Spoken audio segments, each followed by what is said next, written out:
नमस्कार, आप देख रहे हैं हमारी खास पेशकश हमारा नेता और मैं हूं सुंदर सोलंकी।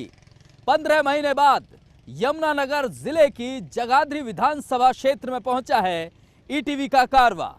जी हां, 15 महीने में क्या कुछ बदला और क्या कुछ मिला जगाधरी हलके की जनता को, इसकी पड़ताल हम करेंगे। यहां से विधानसभा स्पीकर सूबे के चौधरी कंवरपाल गुर्जर चुनकर आते हैं। वो क्या कुछ समस्याओं का समाधान देते हैं, क्या 15 महीने के कार्यकाल में उन्होंने यहाँ की जनता को दिया, ये सब जानेंगे।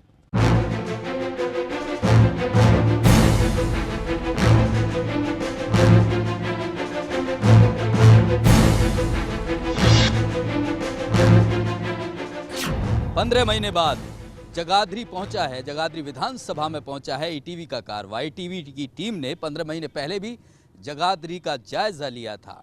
समस्याओं का ढेर था और लेकिन उम्मीदें सरकार से, चुनी हुई जो सरकार नई थी बीजेपी की, उससे बहुत सारी उम्मीदें थी। उन उम्मीदों पर सरकार 15 महीने में क्या कुछ कर पाई है, खरी उतर पाई है कि नहीं, ये जायजा लेने के लिए एक बार फिर हम जगाधरी आए हैं। और अब हम सिविल लाइन इलाका है जो एक पॉश एरिया माना जाता है, वहां हम खड़े हैं। आपको बता दें कि यहाँ ये जो नाला है, ये नाला बेसिकली पूरे जगाधरी शहर के लिए बड़ा ही महत्वपूर्ण है। इस नाले में चाहे वो बारिश का पानी हो या फैक्ट्रियों का पानी हो या सीवर का पानी हो, इस नाले से होकर गुजरता है। लेकिन अफसोस की बात ये है कि इसको सफाई करने के प्रबंध नहीं हैं। ऐसे में लोगों की दिक्कतें कितनी हो सकती हैं। बताया जाता है कि बारिश के दौरान ये ओवरफ्लो कर जाता है और उसमें जो समस्या यहाँ के लोगों को फेस करनी पड़ती है, उसका आप सहज ही अंदाज़ा लगा सकते हैं कितनी मुश्किलें यहाँ की लोगों को हो सकती हैं। क्योंकि सिविल लाइन, अफसोस की बात यह है कि सिविल लाइन इलाका है, बड़ा महत्वपूर्ण इलाका है, लेकिन गंदे पानी की निकासी का कोई एक इंतज़ाम जो होना चाहिए वो नहीं है। यहाँ के लोगों से बातचीत करते हैं किन किन समस्याओं का वो यहाँ सामना करते हैं। ये जो गंदा नाला है या ये पानी निकासी का है, इसको लेकर बड़ी समस्याएं होती हैं। ज़्यादा समस्या है, इसमें ना तो कोई ध्यान देता है। इतने यहाँ सारा पूरा पानी भर जाता है, जब बारिश होती है पूरा पानी भर जाता है। सारे नालों का कमेटियों, उसका कारखानों का सारा पानी यहाँ इकट्ठा होता है, यहाँ से होके जाता है। सांप सूप सब यहाँ पे आते हैं जी, ये समस्या है। लेकिन यहाँ के जो अगर लोकल अथॉरिटीज़ की बात करें या खुद विधायक जो स्पीकर साहब हैं कंवरपाल सिंह गुर्जर, उन तक भी ये बात पहुँची होगी कि क्या कोई इस सब अभी तक कोई कार्रवाई नहीं हुई। ध्यान ही नहीं कोई क्या क्या कहते क्या हैं? यही कहते हैं कि हो जाएगा, सरकार बदलेगी फिर हो जाएगा। कई सरकारें बदल गई, कुछ भी नहीं हुआ अभी तक। ये बड़े अफसोस की बात है कि लगातार नेता ये वादा तो करके जाते हैं कि इस जो नाले का कोई ना कोई, ये जो पानी है, गंदा पानी जो है, इसकी निकासी के एक बड़े इंतज़ाम किए जाएंगे। सीवर ट्रीटमेंट जो प्लांट है वो यहाँ लगाया जाएगा। लेकिन अफसोस की बात यह है कि स्थिति ज्यों की त्यों बनी हुई है। नाले को आप देख सकते हैं, तेज़ाबी पानी जो फैक्ट्रियों का पानी है वो यहाँ आता है। लेकिन अफसोस की बात यह है कि सरकारें बदलती रहती हैं, ये नाले की स्थिति और सिविल लाइन की स्थिति नहीं बदली। हमारे साथ कुछ और लोग हैं, उनसे बात करते हैं। इस तरह से नाले की बात करें, बड़ा ही महत्वपूर्ण है आप लोगों के लिए, आप लोग यहाँ रहते हैं। लेकिन क्या वजह क्या मानते हैं, क्यों नहीं हो पा रहा है ये इतनी बड़ी समस्या है और एक बड़ी बुनियादी समस्या है, इसका समाधान क्यों नहीं हो पा रहा है? ये ऐसा है जी, ये आज़ादी के पहले का नाला है और अभी तक इसका कई सरकारें आ चल गई हैं, कहीं चली गई हैं। कांग्रेस की भी आई, चौटाला साहब की भी आई, हुड्डा साहब की भी आई, अब खट्टर साहब की सरकार है। और ये जो सिविल लाइन है, शहर का कहलाने में सबसे अच्छा एरिया है, लेकिन इसकी अगर नाले की पोजीशन देखें तो ये सारा बीमारियों का घर है। इसका पानी ऊपर चढ़ जाता है, फैक्ट्रियों का तेजाबी पानी आता है, लोगों ने नालियाँ निकाल रखी हैं, गंदगी है, ना तो इसको कवर करती है सरकार, ना इसमें पाइप डाल के इसको भरती है। तो ये सरकार से हम अपील करते हैं कि इसका कोई इलाज करे। ये सरकार को, आपने इस बात को तो संज्ञान में उनके है जी, बहुत ज़्यादा लाए हैं उनके, और लेके भी आते हैं, दिखाते भी हैं उनको जी। और नियर बिल्कुल सेंट थॉमस स्कूल, और बच्चे भी बहुत दुखी हैं, इतनी स्मेल आती है। उन्होंने भी कई दफ़ा इनको कहा है, लेकिन कोई सुनाई नहीं है किसी भी किस्म की। किसी किस्म की सुनवाई नहीं है। बच्चों को बीमारी का खतरा भी रहता है। जिस तरह आते भी हैं 6 महीने के बाद, तो जो निकालते हैं गंद यहीं पड़ा रहता है, 10-10 दिन पार पड़ा रहता है। वो गंद अगर साफ करते हैं तो उल्टा और ज़्यादा गंदगी फैलती है। ये बजाय साफ करने के इसको भरा जाए, इसको बंद किया जाए। लेकिन सवाल ये है कि ये जो अथॉरिटीज़ हैं, जो लोकल जो प्रशासन है, वो आखिर गंभीर है क्यों नहीं? आप लोग क्या सही से अपनी बात नहीं पहुंचाते हैं? उनको बार बार ये बात नहीं कहते हैं कि इतना? कहते हैं जी, वो कह देते हैं कि आदमियों की कमी है हमारे पास जी, इसलिए हम इसको कर नहीं पाते जी। आदमियों की कमी बताते हैं, पैसा नहीं आ रहा हमारे पास कुछ, ये है असली बात। यहाँ से खुद स्पीकर साहब हैं, वो चुन कर गए हैं, तो क्या उन तक ये बात नहीं पहुंची है अभी? नहीं पहुंची होगी तो तभी तो है ये। नहीं, आप लोग, क्योंकि ये 15 महीने से तो वो इनकी सरकार है बीजेपी की, तो आप लोगों की तो ये बड़ी बहुत पुरानी समस्या है। हाँ, तो ऐसा तो नहीं? कितना कूड़ा है, सुअर है, वो भी है बहुत, इतनी स्मेल आती है, इतना गंद वो करते हैं कि सारा आगे गेट के आगे भी इतना गंद, सारा इतनी स्मेल है, देखो इतना कूड़ा इकट्ठा है, कोई बिल्कुल। जी, ये बड़ी बात कही है उन्होंने कि क्या ये जो समस्या है वर्षों से चली आ रही है, क्या ये सरकार के संज्ञान में नहीं है? या दूसरी बड़ी बात कि जो प्रशासन है वो सच में गंभीर नहीं है? ये पड़ताल हम कर रहे हैं और इसका जवाब भी स्पीकर साहब से लेंगे कि आखिर इतनी कॉमन समस्या, इतनी बड़ी समस्या, इतनी पुरानी समस्या आखिर अब तक क्यों बनी हुई है।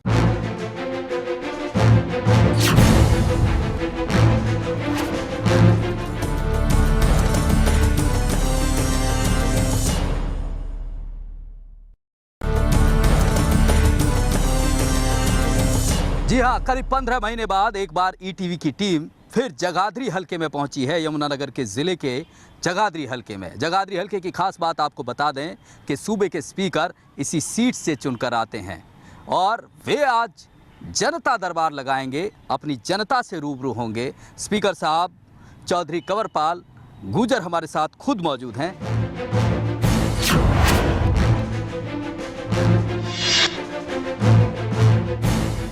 सर, स्वागत है आपका। धन्यवाद। पहला सवाल यही है कि जिस तरह की स्थिति की बात करें, 15 महीने पहले हमने बात पूछी थी, कई सारे वादे आपने किए थे कि वक्त रहते रहते जगाधरी का जो नक्शा है वो आप बदल देंगे। अगर 15 महीने की बात करें तो क्या कुछ काम हो पाए? देखिए, बहुत से काम की हमने शुरुआत की है। जैसे मेरे हल्के में कुल मिला के 4 बड़ी सड़कें हैं जी, और जिनमें से 3 की हालत बेहद ख़राब थी। उन तीनों के ऊपर काम लगा हुआ है, चाहे वो खिजराबाद से बिलासपुर है, और चाहे गुलाबगढ़ से चिक्कड़ है, और चाहे शेरपुर से कोट के लिए है।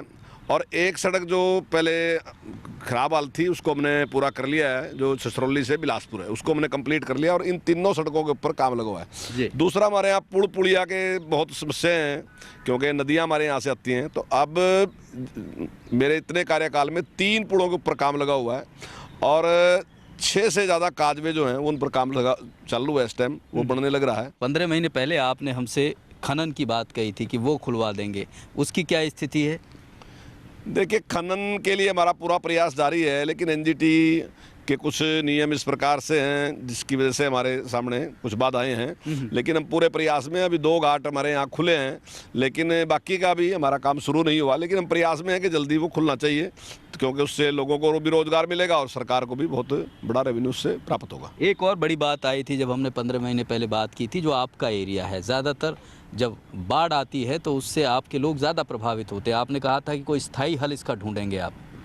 देखिए, अब की बार हमने लगभग 22 करोड़ रुपया इसके लिए मंजूर कराया है और उसके अभी कुछ टेंडर हो भी चुके हैं। तो अब की बार मैं समझता हूँ कि बाढ़ से जो नुकसान होता है वो बहुत, उससे बचाव हम कर सकेंगे, ऐसा मेरा मानना है। और जिस प्रकार से इधर से लिद्दी साइड से जो नदी से आता था, सोम से पानी आता था, उसका काम हमने पिछली बार ही कंप्लीट कर लिया है। तो अब की बार वो नुकसान नहीं होगा, जो काफ़ी मतलब 20 गाँव के करीब काफ़ी नुकसान होता था। तो अब की बार मुझे पूरी उम्मीद है कि वो नुकसान नहीं होगा। नहीं, अगर इसके, क्योंकि जो हमारे पास खबरें हैं उनसे कहते हैं कि भाई उत्तर प्रदेश की अगर सरकार की बात करें, उन्होंने अपना जो स्तर है वो ऊपर बढ़ा लिया है, मतलब अपने किसानों को बचाने के, अपने लोगों को बचाने के प्रयास किए गए हैं। लेकिन उसकी तुलना में अगर बात करें, आपकी तरफ से कोई ऐसा खास ज़मीन पे कोई प्रयास नहीं दिखा? देखिए, जो यूपी ने किया है वो बिल्कुल गैर कानूनी है। सीडब्ल्यूसी के नियमों की बिल्कुल उल्लंघना की है उन्हें। उनको इसके लिए फटकार भी लगी है कि उन्होंने बिल्कुल उसको गलत किया है। वो किसी के भी हित में नहीं, ना यूपी के हित में है, ना यूपी के लोगों के हित में, ना हमारे हित में। अगर उसको इस प्रकार से जैसे यूपी ने किया, अगर इसी प्रकार से हम भी कर लेते हैं तो बीच का जो किसान हो बिल्कुल बुरी तरह से तबाह हो जाएगा। लगभग 7-8 किलोमीटर का जो एरिया है वो बिल्कुल तबाह हो जाएगा। एक और बड़ी बात, जो टिम्बर मार्केट की बात है, वो एक बड़ा वादा आपने पूरा किया। टिम्बर मार्केट पहली बताया जा रहा है कि टिम्बर मंडी ऐसी देश में पहली बनी है, लेकिन अभी तक वहाँ बुनियादी सुविधाओं की बात करें तो कैसे वहाँ अभी वो कोई स्थिति नहीं है? देखिए, जैसा आपने अभी कहा है, मैंने भी कहा था कि ये जो मंडी बन रही है पहली मंडी है जो पूरे देश में जो लकड़ी की बनने जा रही है, तो उसके रूल एंड रेगुलेशन की ज़रूरत थी। तो पहले सरकार ने उस प्रकार से रूल एंड रेगुलेशन नहीं बनाए, जिस प्रकार से अनाज की मंडी थी उसी तरीके से उसको ट्रीट किया, तो वो कामयाब नहीं हुई। काफ़ी लंबे टाइम से, जब मैं पहले विधायक था तब इसका शिलान्यास हुआ था, और अब मेरे आने के बाद ही दोबारा वहाँ पर मंडी चालू होने लग रही, लेकिन 10 साल में वहाँ कुछ नहीं हुआ। और सरकार ने जिस प्रकार का व्यवहार किया, बहुत बड़े बड़े प्लाट वो बढ़ा के दे दिए जिसकी ज़रूरत नहीं थी। वहाँ 12-22-23 के प्लाट की जरूरत थी, तो अब हमने उसमें 12-22-23 के प्लाट कटवाए हैं। और पहले इन्होंने ओपन बोली की थी, ओपन बोली में जो प्रॉपर्टी डीलर थे उन्होंने उसके प्लाट खरीद लिए थे, जो वास्तविक आड़ती था वो उससे बाहर रह गया। तो अब हमने सरकार से बातचीत करके कि पहले हम आड़ती को दें, तो उसमें मिनिमम प्राइस हमने फिक्स किया है कि 14 लाख रुपए में हम पहले आड़ती को देंगे, और जब आड़तियों को हम पूरा दे देंगे तो उसके बाद जो प्लाट बचेंगे उसकी हम बोली करेंगे। बात करें 4 लेन का मुद्दा भी एक बड़ा मुद्दा रहा, वहाँ भी केवल 15 महीने में पेड़ कटाई के अलावा कुछ आगे बात बढ़ नहीं रही है। देखिए, जो ये 4 लाइन का काम है वो पूरा गति के साथ शुरू है, और लगभग उन्होंने जो भी अपने मिक्सिंग प्लांट और दूसरे जो भी व्यवस्थाएं करनी थी वो सब कुछ उन्हें कर लिए। लेकिन थोड़ी सी एक प्रॉब्लम है कि माइनिंग पे रोक की वजह से थोड़ा माल की दिक्कत है, लेकिन अभी माल की जरूरत उन्हें पड़ी नहीं। अभी तो मिट्टी डालनी है, उन्हें दूसरे काम करने हैं, वो तो किसानों से बात कर रहे हैं मिट्टी लेने के लिए, क्योंकि वहाँ मिट्टी डालने का काम भी काफ़ी है। तो मेरे ख्याल से अभी वो जो उनको टाइम मिला है तो वो उस टाइम में पूरा करेंगे, ऐसा वो विश्वास भी दिलाते हैं कि जितना टाइम उनको मिला है 2 साल का, तो 2 साल में वो कंप्लीट करेंगे। हमें पूरी उम्मीद है कि अच्छी जो कंपनी है जिसके पास ठेका है उसकी एक अच्छा उसकी साख है, तो मुझे लगता है कि वो अपने टाइम में पूरा करेंगे उसको। एक और बड़ी बात, हमने जब यहाँ का जायज़ा लिया तो ये जो सिविल लाइन आपका इलाका है पॉश एरिया माना जाता है, लेकिन स्थिति ये है कि वहाँ एक नाला है जो लोगों के लिए मुसीबत का सबब बना हुआ है, और ऐसे पानी निकासी का कोई व्यवस्था आप अभी तक नहीं कर पाए हैं जिससे कि लोगों को बड़ी राहत मिल सके। चाहे बाढ़ की बात हो, वहाँ गंदगी से लोगों के बीमार होने की, बच्चों के बीमार होने की बात हो, घरों में पानी भर जाता है, ये स्थिति है।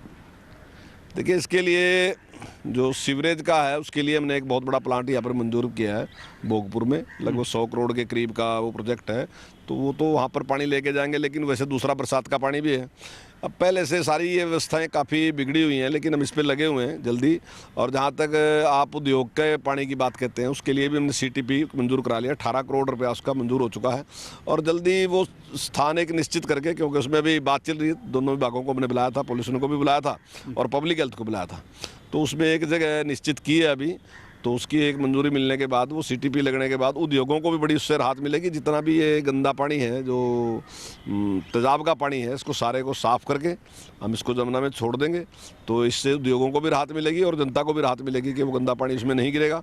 और इसका जो नाले का आपने जो बात कही है, वाकई आज ये समस्या है, लेकिन इसका जल्दी हम समाधान करके इसका भी, ताकि ठीक तरीके से पानी निकल सके। चलिए, एक और बात, जिस तरह से, क्योंकि पिछले दिनों हमने देखा कि पूरा प्रदेश जाट आरक्षण की चपेट में आ गया था, अब सरकार ने ये कहा है कि विधेयक लाएगी जाट आरक्षण पे, तो क्या समझते हैं कि विधानसभा अध्यक्ष के नाते कोई विशेष तैयारी, क्योंकि हंगामा भरा ये पूरा सेशन रहने वाला है?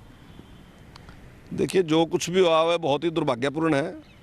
मैं समझता हूँ कि बिल्कुल गलत हुआ है जो कुछ भी हुआ है, क्योंकि इस प्रकार का नहीं होना चाहिए था, ना ही हमें कोई इस प्रकार की उम्मीद भी नहीं थी कि इस प्रकार का कोई व्यवहार होगा। और जहाँ तक हाउस की बात आप करते हैं, हाउस की व्यवस्था रखना मेरी जिम्मेदारी है, तो निश्चित तौर से उसमें कोई कमी नहीं होगी, और हर आदमी को अपनी बात रखने का हम पूरा अवसर देंगे, चाहे वो इस आरक्षण के बारे में बात है, चाहे दूसरी बात है, लेकिन उसको लेके आना सरकार की जिम्मेदारी है। ये जो सरकार के हैं, BJP के विधायक हैं, उनसे भी हमारी बात हुई, चाहे वो उमेश अग्रवाल हैं गुड़गांव के, चाहे मूलचंद शर्मा हैं या रोहिता रेवड़ी हैं, उनकी भी कमोबेश यही बात है कि जो बड़े चेहरे हैं, अगर वो बोल भी रहे हैं तो बीच में वो आ जाते हैं, एक अव्यवस्था हो जाती है, और जो उनकी कहने वाली बात होती है वो बहुत पीछे छूट जाती है। देखिए, अभी तक उन्होंने मेरे से सीधी तो इस प्रकार की कोई बात नहीं की, लेकिन चलो आपके माध्यम से बात आई है, तो अब की बार मैं इस बात का ध्यान रखूंगा कि जो नए मेंबर हैं उनको ज़्यादा से ज़्यादा टाइम मिले। हालांकि पिछली बार भी ठीक टाइम हमने दिया है, उनको ज़्यादा टाइम दिया है, लेकिन अब की बार और प्रयास करेंगे कि नए मेंबर को ज़्यादा टाइम मिले और वो अपनी बात अच्छे तरीके से रख सकें। जी, इसके अलावा स्पीकर साहब बात करें, हमने 15 महीने पहले भी आपसे बात की थी, आपने सुधारों की बात करें विधानसभा में, यकीनन सभी मानते हैं, चाहे वो सत्ता पक्ष की बात हो चाहे विपक्ष की बात हो, कि अब जो सेशन चलता है वो बड़ी जिम्मेवारी के साथ चलता है। कांग्रेस के विधायक हैं ललित नागर, उनका कहना है कि दरअसल हम बात तो रख देते हैं लेकिन जो जवाबदेही, क्योंकि मंच हमारे पास केवल विधानसभा है, और विपक्ष की बात करें तो उनकी बातों का सरकार की तरफ से कोई ऐसा सेटिस्फैक्ट्री कोई आंसर आता नहीं। कुछ बहुत बड़ी संख्या में ऐसे काम भी होते हैं जो रुके हुए होते हैं, और वो जब मेंबर वहाँ उठाता है तो उनमें गति आती है।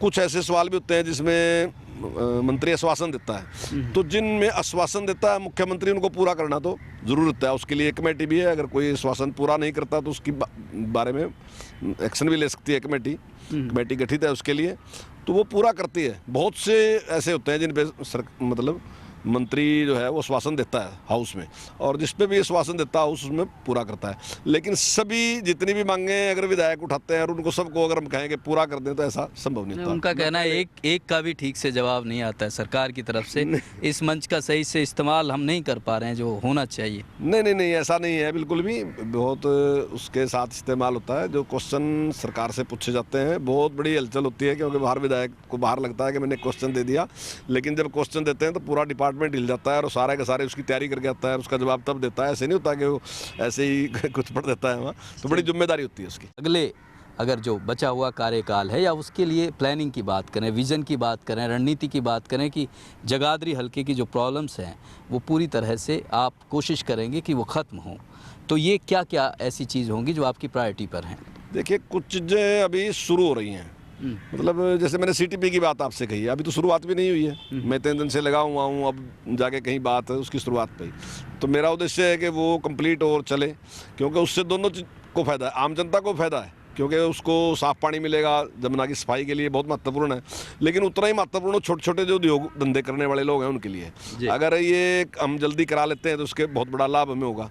तो इस प्रकार के जो काम है, जैसे मैंने दूसरा तहसील के बारे में आपसे कहा है, खिजराबाद में ब्लॉक के बारे में कहा है, तो अभी ये इस पर काम शुरू नहीं हुआ है, तो हम इसमें प्रोसेस में है सारा काम। अगर हम इस सारे काम को कर लेते हैं तो एक बहुत बड़ी, मैं समझता हूँ अच्छा एक काम होगा जो लोगों के लिए, सेवा के लिए।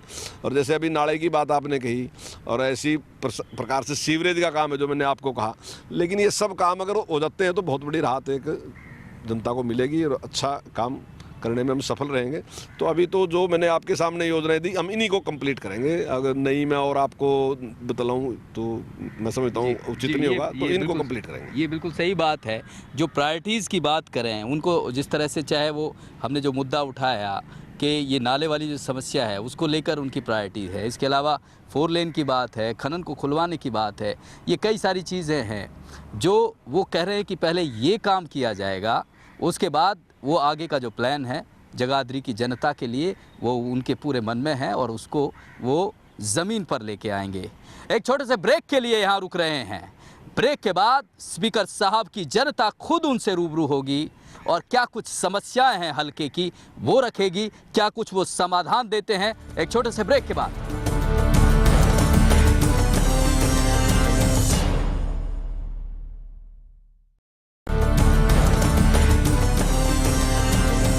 ब्रेक के बाद स्वागत है आपका। ईटीवी का जनता दरबार लगा हुआ है और जनता दरबार लगा रहे हैं सूबे के स्पीकर चौधरी कंवरपाल गुर्जर। उनकी जनता उनसे रूबरू हो रही है और क्या कुछ समस्याएं हैं, क्या कुछ उनके समाधान हो सकते हैं, ये देखिए।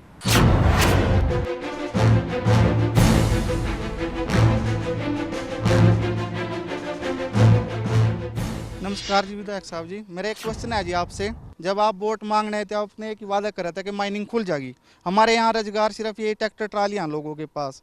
जब हम जाते हैं यहाँ चौक पे पुलिस, सारी बार पुलिस दे दो 500 दे दो 700, सारे ट्रैक्टर फाइनेंस पे जी। हम क्या करें जी? और जब आपने अपने पैसे बढ़वाने हो संसद या लोकसभा में या विधानसभा में, तो दिन के दिन विधेयक पास करके आपकी सैलरी बढ़ जाती है। तो इन गरीब आदमियों का खनन के मामले में आपका क्या विचार है जी? आपने विधायक अगर लाते हैं तो दिन के दिन आप पास करा लेते हैं विधानसभा और लोकसभा में। माइनिंग विधेयक जैसा मामला नहीं है कि हम विधेयक लेके आए और उसको माइनिंग को खोल लें। सरकार का भी इस समय हजारों करोड़ रुपए का नुकसान है। हम दिन रात इस प्रयास में है कि माइनिंग किस प्रकार से खुले। दोनों समस्या है, जहां हमारा स्टेट का बड़ा भारी नुकसान हो रहा, वहीं जो उपभोक्ता है उसकी भी बहुत ज़्यादा, उसको बहुत बड़ा नुकसान उठाना पड़ रहा।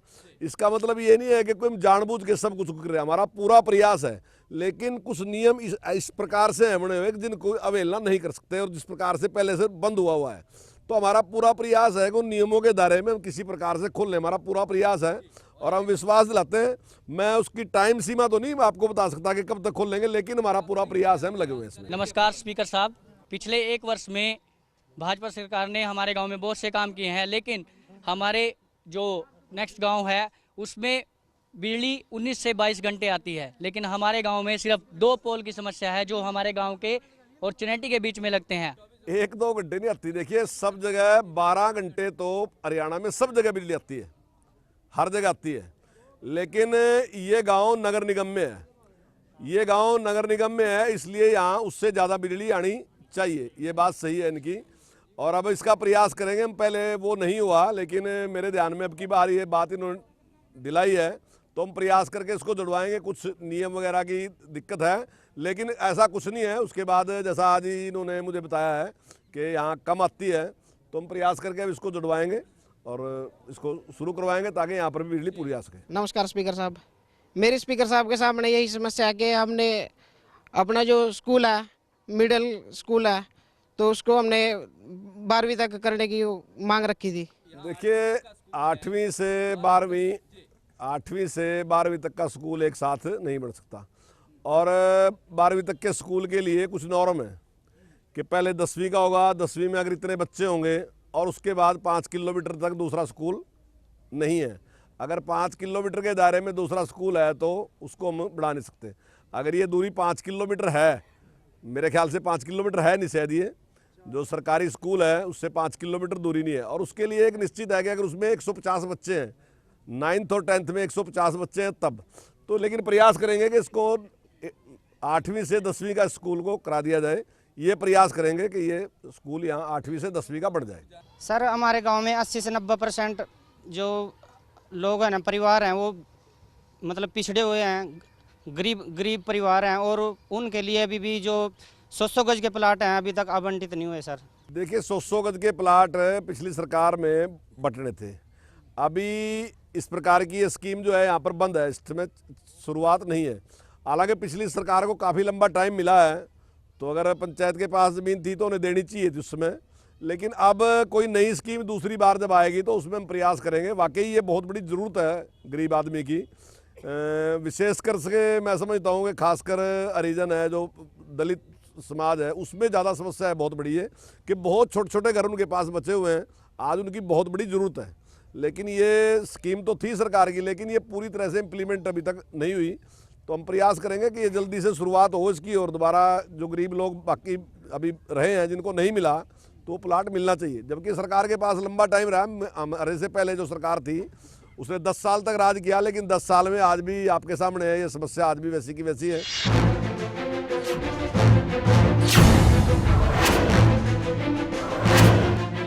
स्पीकर साहब ने ये भरोसा दिया है अपने हलके की जनता को कि उनके जो हित हैं उनकी अनदेखी कतई नहीं होने दी जाएगी, चाहे बात खनन की हो, चाहे 4 लेन की हो, और चाहे टिम्बर मार्केट में जन सुविधाओं की हो। उनका ध्यान है कि वो जल्द से जल्द इन समस्याओं का समाधान करेंगे। फिलहाल हमारी खास पेशकश में इतना ही। अगले हफ्ते फिर मुलाकात होगी आपके नुमाइंदे के साथ, आपके हलके में, आपकी जगह पर। तब तक के लिए नमस्कार।